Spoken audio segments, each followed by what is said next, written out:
This is the government's news brief for Friday, November 13. I am Azim Khan. In the news, the government to tackle smuggling at all levels, Guyana prepared for CFATF review and plans to pursue a closer government-opposition working relationship in the National Assembly. These stories and more in this edition of the government news brief. The government is looking to stamp out smuggling, the illegal practice which is robbing the country of much-needed revenue. In this report, Shanta Gobadan looks at what the government is doing across a number of agencies to ensure correct dues and taxes are collected by the state. Finance Minister Winston Jordan reported that gold smuggling is an issue which is attracting the attention of law enforcement agencies countrywide, as this is a major area of concern to all. You don't have to be a wizard to know that if certain amount of fuel is being used, somebody has to be a really rich person to be continuously being in gold, using all that fuel, and then you're still not coming up with anything, So you don't have to be a genius to know, right? There are different ways that determine whether something is being smuggled or not. And I think we probably didn't know the extent to which the gold was being smuggled. The minister has also indicated that the forestry sector seems to have some suspicious activities which are leading to significant loss of revenue. This is currently being monitored. Because it seems as if we do not have the kind of inspectorate to determine whether operators in those sectors are actually felling trees in accordance with the agreement and that they are paying their royalties. Emphasis is also placed on tax collection and law enforcement to ensure compliance with the laws at the level of the Guyana Revenue Authority, GRA. He said that he has engaged the GRA commissioner and the staff on more than one occasion on the need to tighten enforcement and collection, and pointed to areas where greater attention is needed. The coalition government has been firm in its commitment to stamp out corruption at all levels of the public system. Efforts have been implemented in this regard to much success. Shanta Gobadan for the Government News Brief. Guyana has nothing to fear ahead of the Caribbean Financial Task Force meeting later this month in Trinidad and Tobago. This is according to Attorney General and Minister of Legal Affairs Basil Williams. In a recent interview, the Attorney General noted that even before the current positive ranking, the coalition government in one of its first acts had already rectified a flaw in the previous administration's version of the AML-CFT Amendment Bill 2015. According to Williams, the government decided to amend the relevant legislation to include a governance structure that would give the Financial Independence Unit independence. It would also ensure qualifications criteria for the appointment of the FIU's director. The Minister of Legal Affairs noted that Guyana became a member of the FATF institution in 2002 and, like all other member countries, has always been under evaluation and scrutiny. He explained that every country that is a FATF member will be under scrutiny even if a country is delisted, so as to avoid backpedaling or for FATF to check on other deficiencies. Guyana is scheduled to attend the CFATF review at the end of this month in Trinidad and Tobago. The government plans to build 300 houses in Region 3. This is part of the efforts to create cohesive communities.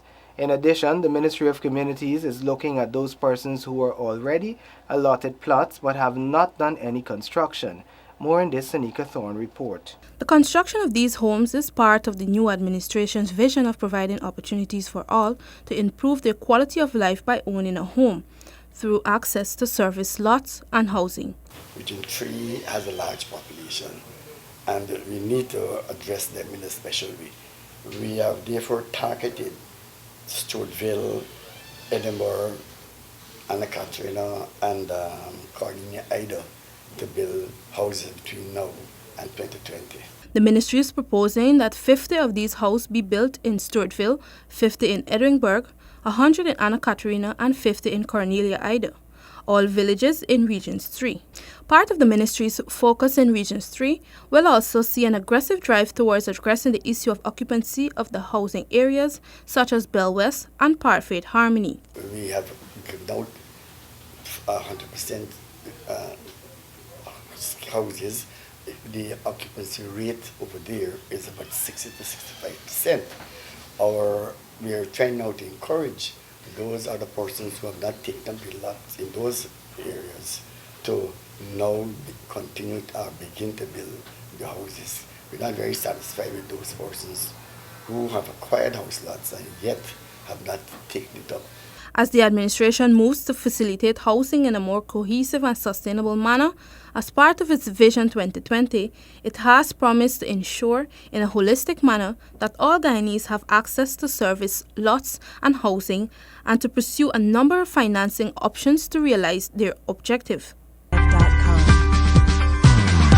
To advance Amerindian development, the coalition government will be pursuing several initiatives, one of which is the Community Development Plan that will benefit 160 communities over the next 3 years. Sanika Thorne again reports. The Ministry of Indigenous Peoples Affairs, in collaboration with the United Nations Development Programme, is in the process of implementing Phase 2 of the Community Development Plans. This project is being funded through the Amerindian Development Fund and aims to improve economic development of the beneficiaries' community. The ministry is currently implementing the first component of the project, which is to engage the residents of the communities to finalize their projects. Thus far, 92 communities in regions 1, 6, 7, 8, and 9 have been visited by officials of the ministry. Projects to be executed include farming, agro-processing, aquaculture, poultry, and cattle rearing, mining, village infrastructure including construction of village offices and multipurpose building, village shop and museum, and transportation and tourism. During Phase 1 of the projects, 27 communities were selected to execute the project. However, 26 received disbursement to implement their respective CDPs. Prime Minister Moses Nagabutu, who leads government business in the National Assembly, looks forward to a closer and more productive working relationship with the opposition to move government's parliamentary agenda. More in this Shanta Gobadan report. In an interview with Gina, the Prime Minister noted that the 11th Parliament is now managed by a Parliamentary Management Committee chaired by Speaker of the House Dr. Barton Scotland. It includes an equal number of members from both government and opposition. This approach, he said, is the direction which the coalition government intends to pursue to achieve its parliamentary objectives. As leader of the government business, my role there is to ensure that government present its parliamentary agenda in a way that allows consultation. Those campaign promises that have been made, that we will do X, Y, and Z, that would require that the law be changed or new laws be introduced.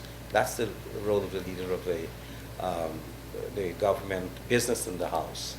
And to work with the Speaker and to work with the leader of the opposition. The government has proposed for retabling of a number of legislation that were not finalized in the 10th Parliament. This, the Prime Minister stated, is being done in the national interest. I give credit to the Attorney General for having gone back into the archives and bringing out all those pieces of law legislation that were tabled before by the then government, so that our approach is not to throw out the window anything that might have been associated with the former government, but to treat them on their merit and to incorporate those that are positive and to put on the side, on the waiting list, those that we think that could have further consultation and we could develop them together as parliamentary partners. The coalition government's vision is for a parliament where there will be less arguments, less expression of animosity and hatred, and one where all the members of parliament on both the government and opposition benches work in harmony for the greater good of Guyana and its peoples. Shanta Gobadan for this Government News Brief. That has brought us to the end of this Friday, November 13 edition of the Government News Brief. Remember, you can view this and all other GINA programs on our website, YouTube channel, and Facebook page.